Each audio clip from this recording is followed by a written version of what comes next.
उम्मीद है दोस्तों आप सब लोग बढ़िया होंगे, स्टॉक मार्केट से अच्छा खासा पैसा कमा रहे होंगे। आज हम इंडोविंड एनर्जी के स्टॉक के बारे में बात करेंगे और कंपनी के बारे में बात करेंगे कि भाई इसमें क्या लॉन्ग टर्म इन्वेस्टमेंट किया जा सकता है, क्या रिटर्न दे सकती है और क्या रिस्क है कंपनी में,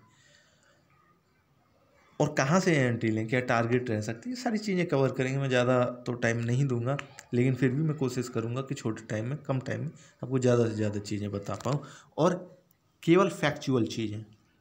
तो अगर चैनल पर नए, चैनल को सब्सक्राइब जरूर कर लीजिए और बेल वाला आइकन है उसे भी दबा दीजिए, ताकि जो भी मैं वीडियो डालूँ आपके फ़ोन में क्विकली पहुंच जाए।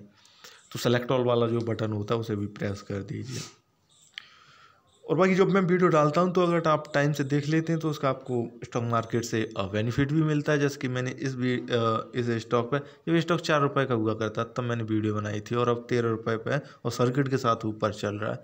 तो जो रीजन थे मैंने तब भी बताया था, मैं उन्हीं रीजनों पर आज भी कायम हूँ कि देखिए जैसे जैसे हम आगे बढ़ेंगे, जैसे जैसे हम समय में आगे जाते जाएंगे, हमें जो ट्रेडिशनल है एनर्जी उसे छोड़ना पड़ेगा और उसके बाद हमें ऑप्शनल एनर्जी की तरफ आना पड़ेगा, और ये ज़रूरी है। तो इंडोविंड एनर्जी के अगर हिस्ट्री देखें तो क्या ये ऐसी स्टॉक है, कभी 200 रुपये का हुआ करता था, टूट के नीचे आ गया। अभी रिवर्सल नहीं लिया स्टॉक ने, रिवर्सल लेगा तो पकड़ में नहीं आएगा।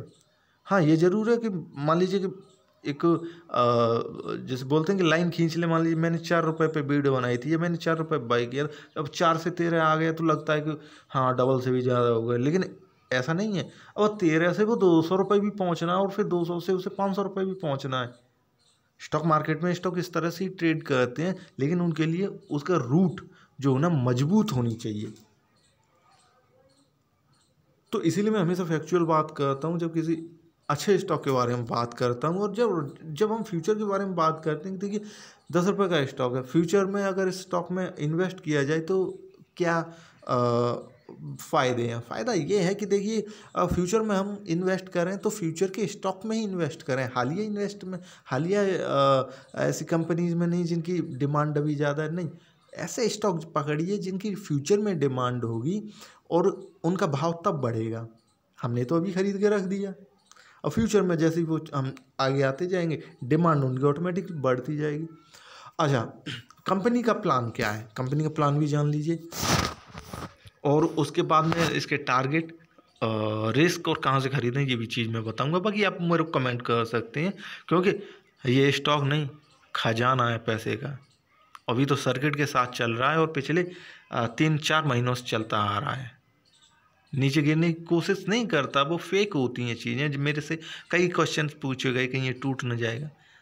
मार्केट में स्टॉक चढ़ते हैं तो वो टूटते भी हैं, लेकिन टूटने के बाद जो चढ़ जाते हैं वही जिसे बोलते हैं सिकंदर स्टॉक होते हैं।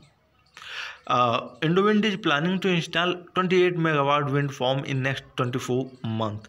ठीक है ना। कंपनी का जो हालिया फ्यूचर है वो ये है कि भैया 28 मेगावाट की विंड फार्म अगले 24 महीने में ये इंस्टॉल करने वाली है। और कंपनी जो हायर कैपेसिटी के टरबाइन्स हैं इन्हें डेवलप करने में लगी हुई है, या ऐसा सोचती है। Indowind is planning to expand operation global market में, ये अपनी धाक जमाने वाली है, ये ग्लोबल मार्केट में भी जाने वाले हैं। ठीक है ना। और उसके बाद जो रिन्यूएबल सोर्स के अदर बिजनेस हैं, ये कंपनी उसमें भी आना चाहती है। मीन्स एक तरह से कंपनी बाउंस बैक करना चाहती है। अच्छी चीज़ है, हमारे लिए तो अच्छी चीज़ है as a investor, as a trader, कि अगर कोई टूटी हुई कंपनी, टूटा हुआ स्टॉक बाउंस बैक करता है, रिवर्सल लेता है, तो ऐसे में चाहे कोई भी हो, रिवर्सल जब स्टॉक लेते हैं पकड़ में नहीं आते हैं। हाँ ये है कि टाइम से पहले उन्हें पकड़ लिया जाए, अच्छी बात है। अच्छा, इसका फंडामेंटली अगर कंपनी को देखा तो इतनी कोई मरी हुई कंपनी नहीं है, धीमे धीमे रिकवर कर रही है और धीमे धीमे करेगी, वैसे वैसे स्टॉक ऊपर चढ़ता जाएगा। अच्छा, इसका टारगेट देखते हैं कि टारगेट जानने की कोशिश करते हैं, भाई आगे टारगेट क्या हो सकता है। तो इसका पहला टारगेट जो है कंपनी का स्टॉक का, जैसे कि अगर आप फ्यूचर को देख के चल रहे हैं, अभी करंट में 13 रुपये आया मार्केट प्राइस और सर्किट के साथ ऊपर चल रहा है। ठीक है ना। तो ऐसा कह देना कि भाई पहले तो इसमें सर्किट टूटे, अब देखते हैं कि 4 दिन में टूटेंगे या महीने में भर में टूटेंगे, तब तक इसकी क्या कीमत होगी। फिर उसके बाद प्रॉफिट बुकिंग होती। इसमें जब हम टारगेट की तरफ जाते हैं, सोचते हैं, तो हम ज़रा देखते हैं कि पहले स्टॉक किन कीमतों से टकरा के टूट के लौट के आया।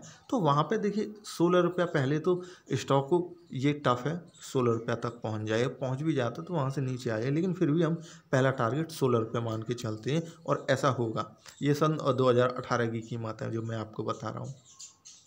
इसके बाद 19 रुपया, अगर आप 16 के बाद 19 रुपया और फिर उसके बाद 39 रुपया, ये तीनों टारगेट ऐसे हैं। हाँ, पहले 2 टारगेट मैं हमेशा ही थोड़े हार्ड बताता हूँ, फिर उसके बाद जो स्टॉक है टारगेट है स्टॉक के, वो थोड़े सिंपल हो जाते हैं, क्योंकि मैं प्राइस मूवमेंट के बेस पे ही ये सारी चीज़ें कैलकुलेट करता हूँ।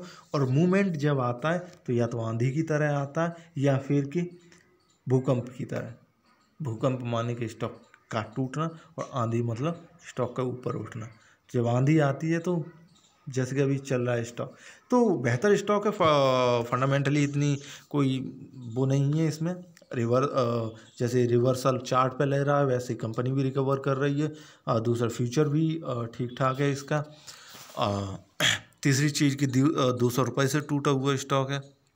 सामने के 200 रुपये टारगेट अगर मान के चलें, आपकी जगह मैं होता या मेरी जगह कोई और होता तो वो 200 रुपये का टारगेट ही लेकर चलता।